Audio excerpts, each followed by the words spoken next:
A gente falou aqui do Maravilha Martínez e tudo mais.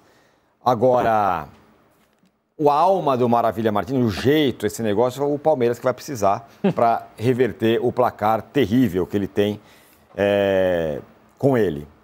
E agora, só essa noite mágica que o Abel falou que vai acontecer, ela já aconteceu quase 40 vezes com o Abel Ferreira no comando do Palmeiras. Então, se puede, o Danilo.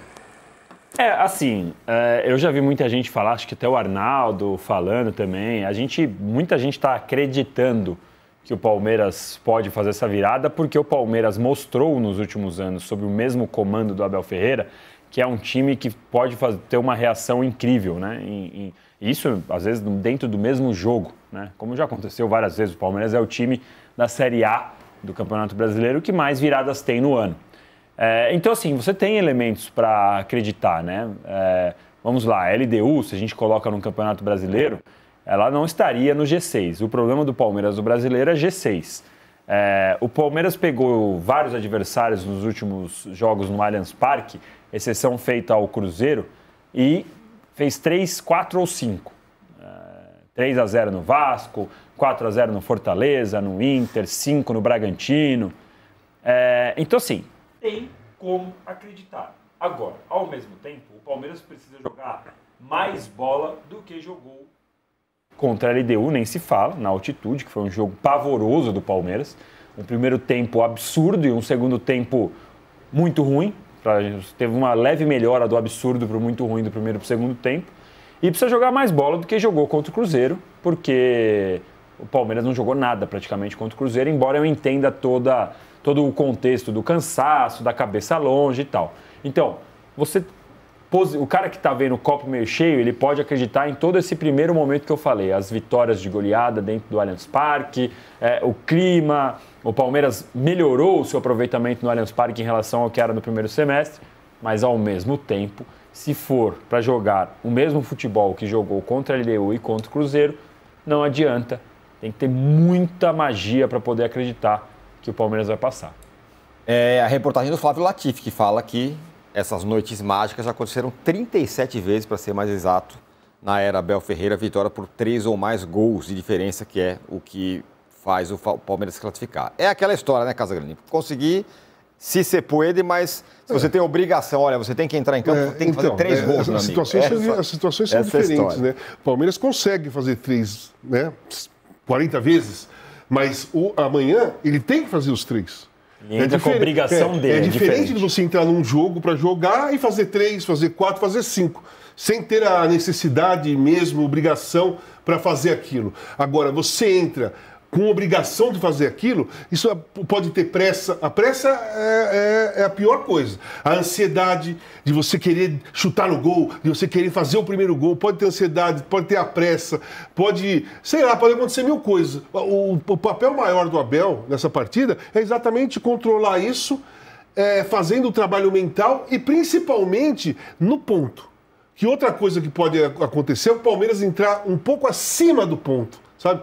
Quando entra um pouco acima do ponto, e aí quer disputar qualquer bola como se fosse a última e acaba dando no meio de alguém e acaba sendo expulso um jogador, como foi o Aníbal Moreira contra o Corinthians. Sim.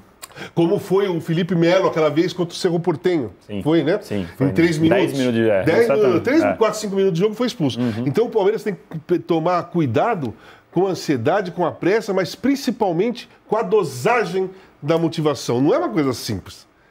Você precisa entrar super motivado, mas ao mesmo tempo você tem que ter um limite. Equilíbrio difícil. A torcida do Palmeiras tinha pleiteado um treino aberto, né? Para ir, para apoiar e tudo mais tal. A diretoria falou, não vai dar, vamos continuar do jeito que está, não vai ter treino aberto. Eu acho ruim, poderia ter. Não é treino. Faz tudo o treino lá, treina o que quiser, treina a falta, treina o que quiser. Uns 10 minutos depois, bota os caras lá só para ver os caras lá, dá tchau para a torcida. Eu acharia legal. Eu entendo, eu também acho que poderia ter sido encontrado esse meio termo. Eu entendo que não dá para abrir um treino decisivo, o último treino antes de um jogo como esse contra a LDU. Então eu entendo realmente que não dá para abrir, mas é o que você falou, poderia encontrar um meio termo de 10 minutos e tal. Eu te confesso que pensando na operação, Eu não sei como seria uma operação para você, porque mesmo que seja de graça a entrada, você tem que pôr gente para trabalhar na catraca, segurança, não sei. Então, assim, qual vai ser o tamanho da operação para você colocar 5, 10 mil torcedores para dentro por 10 minutos? De repente, então vai para a porta. E aí, no final, a alternativa que eles encontraram foi, eles vão fazer o apoio igual na porta do estádio. E possivelmente os jogadores vão sair lá, vão dar um tchau pra galera. Possivelmente, eu imagino que os jogadores... É o mínimo, né? Os caras vão... Faz um último treino sem coisa importante, sem precisar fazer uma jogada ensaiada, uma jogada tática, uma bate... Entre motivação e fazer um último treino, você preferiria o quê como jogador? No penúltimo treino, você faz aquilo que você... os últimos detalhes para você jogar o jogo, e na véspera você faz um rachão, deixa a torcida entrar desde o início, a torcida vê o aquecimento, grita o nome do jogador, o jogador cumprimenta, os caras chutam uma bola, sabe? Entra cada um com uma bola e chuta para a torcida, sabe? Você faz uma conexão na véspera do jogo sem precisar mostrar algo que você esteja planejando, sabe? Um rachão é legal, sabe? O Corinthians faz muito isso e o Palmeiras fez também várias vezes antes de final de campeonato. Ou as duas coisas, como eu falei, né? Você faz o treino do jeito que você quer, faz tudo tal, mas depois aí, no final... Mas aí entrar 10 minutos, eu acho que tem que entrar e ficar. Entra, deixa. Isso muda pro jogador? O jogador é outro, muda o espírito. Claro, porque você está aquecendo. E para o torcedor também, que não vê nunca isso. Então o torcedor vai ter uma experiência de vivenciar um dia comum do jogador de futebol, do time dele. Como ele se prepara para um jogo importante. É diferente, cara. É diferente do cara ir para o jogo. O torcedor que vai pro jogo, a visão que ele tem é diferente daquela que ele entrar no treino de graça, pô, viu o treino, sabe? O Flávio Lopes levantou a mão para mim, sabe? Esse tipo de coisa, que eu não vejo problema nenhum. Quando rolou esse movimento, eu já sabia, eu tinha certeza, sem nem perguntar para ninguém, eu tinha certeza que o Palmeiras ia vetar, porque o Palmeiras do Abel, ele é extremamente metódico nesse sentido, né? Ele tem sempre... Ele evita o oba-oba, né? E ele tem um planejamento muito certinho do que ele faz, né? Então, assim, começa a semana ele já sabe, segunda-feira, pós-jogo do Cruzeiro, todo mundo na banheira de gelo. Terça-feira, treino assim. Quarta-feira, quarta a gente vai treinar o time, eu vou fazer tal coisa. Quinta-feira, quinta de manhã, ele vai de manhã pro campo para fazer uma ativação com os atletas, faz o que o Tite chamava de treino fantasma, que não tinha adversário, mas fazia uma movimentação de 20, 30 minutos, aí volta. Então, assim, quando eu vi a movimentação da torcida, eu falei, esquece, não vai adiantar, porque os caras são muito metódicos. É que eu acho assim... E pro bem e pro mal, né? É que eu acho assim, o torcedor de um time, o torcedor apaixonado de um time, ele não é um cliente. Sim, eu entendo. Ele é apaixonado, ele merece de vez em quando. Eu entendo. Ele não, assim, acho que o clube tem que doar alguma coisa, não só vitórias e títulos, para um cara que paga ingresso toda semana, lota o estádio para torcer. Perfeito. De repente, uma vez, você deixar o treino livre para a torcida entrar lá e assistir, eu acho que é uma conexão e um merecimento. Porque eu repito, o torcedor de time, torcedor apaixonado de um time, ele não é cliente do clube. Sim, ele não está ali só para ficar pagando ingresso e ver jogo. Sabe? Ele é apaixonado por aquilo ali.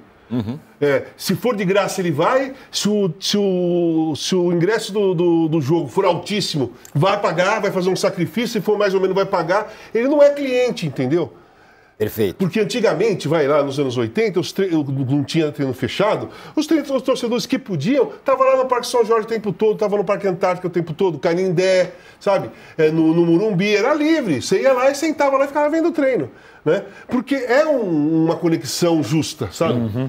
Vamos fazer o seguinte, vamos para o intervalo aqui na TV, mas eu vou continuar com vocês aqui no chat do YouTube, mandem suas mensagens, fiquem com a gente. Já voltamos.